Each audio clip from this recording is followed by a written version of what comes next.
Здравейте хора и добре дошли отново в мой YouTube канал.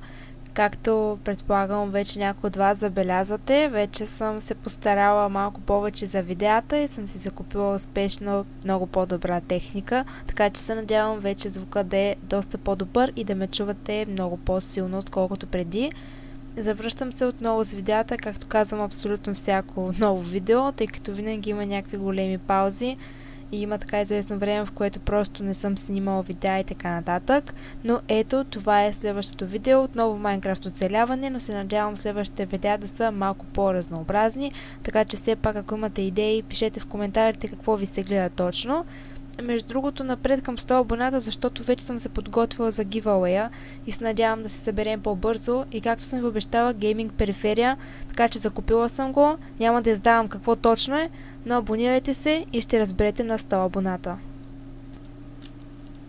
И така, хора, сега в момента ще посъбера малко от тръстиката. Ще мисля да направя малко книги като цяло.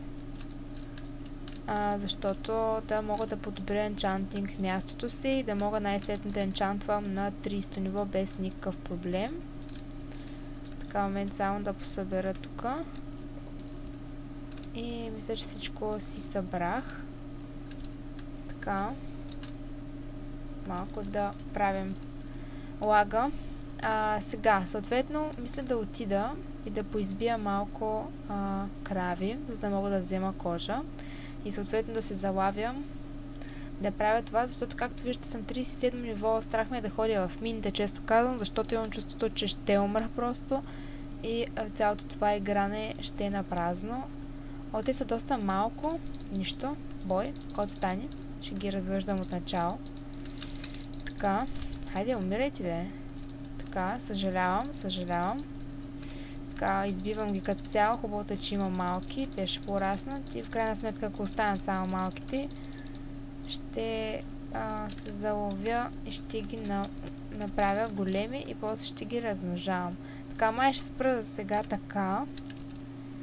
Всъщност аз забравих как се правят, ама сега ще разберем, хора. Така, отивам.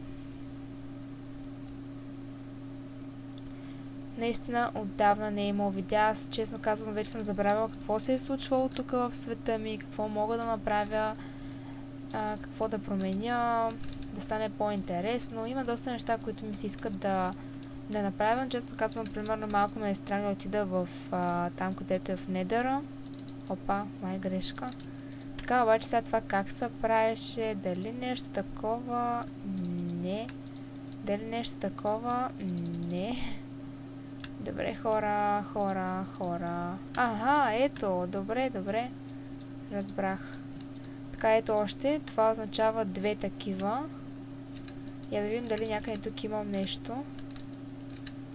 О, хора, нещо май съм закъсала с тия тръстиката явно. Така, добре, се надяваме, че това ще помогне за още една книга. 2. 10. На 10 пак не ми стигат. Чакайте сега да видим как ще стане. Сега как се правеше това? Май нещо такова беше. И по средата... О, не, хора! Така беше. Да, кофти. Много кофти. Добре, сега да видим. Ще сложа тези трите. Всъщност, така мисля, че трябва. И не знам дали трябва още. Май трябва, нали? Така, момент само да затворя тук и да лягам да спя, защото ме е страх, че ще ме изненада някое зомби. Така че да мине нощта и ще го мислям. Така. Сега всъщност да пробваме, да видим дали вече може до 30 ниво, 28 само, дали. Добре, сега ще сложа, хора, ето това тук отгоре. Я да видим. Охо, вече май може до 300. Добре, само трябва да се взема още... Охо, това зомби. Така, само ще взема още малко тръстика, все пак да оправим симетрията, не за друго. Така че за това ще направя още един такъв блок от книгите. Така, това дали ще ми стигне 8? Да, мисля, че да. Да ги закръглим все пак на 9. Така, тук затварям. да не се шмугне нещо да ме изненада. Качвам се. Така. И ето така. Опа! Оле, защо така става? Аха, готово. Слагаме... Оле, пак стана същото, хора. Ужас. Така. И сега вече... тук правим... един блок стана. Добре, това е добре. Той без това ми стана една книга. И ето слагам така да оправя симетрията. И сега ще енчантваме с вас. Я да видим. Диамантите къде бяха? Аз нямам диаманти ли? Хора. Много зле е работата, значи. Аз такава една кирка съм си била направила. Мали не съм играла толкова отдавна, хора. Казвам ви, нямам никаква представа. Даже не знам, в момента отварям честовете и се чуя какво се случва. Така, като нямам, ще енчантнам просто кирката и да се надяваме, ще се паде нещо хубаво. Efficiency 4. Исках Fortune 3, ама добре. Мисля да пробвам да енчантна една Iron кирка, да видим просто какво ще ми се падне.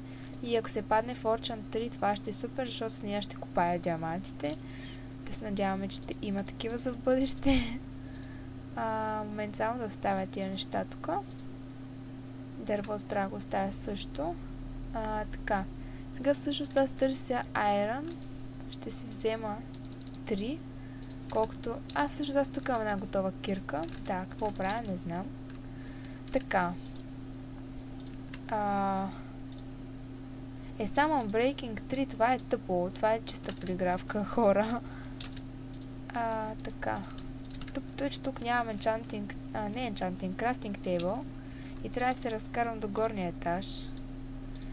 Сега ще бъде много кофти, ако си изхъбя така 30-то ниво. 3 пъти все пак да енчантвам и да не се падне нищо хубаво.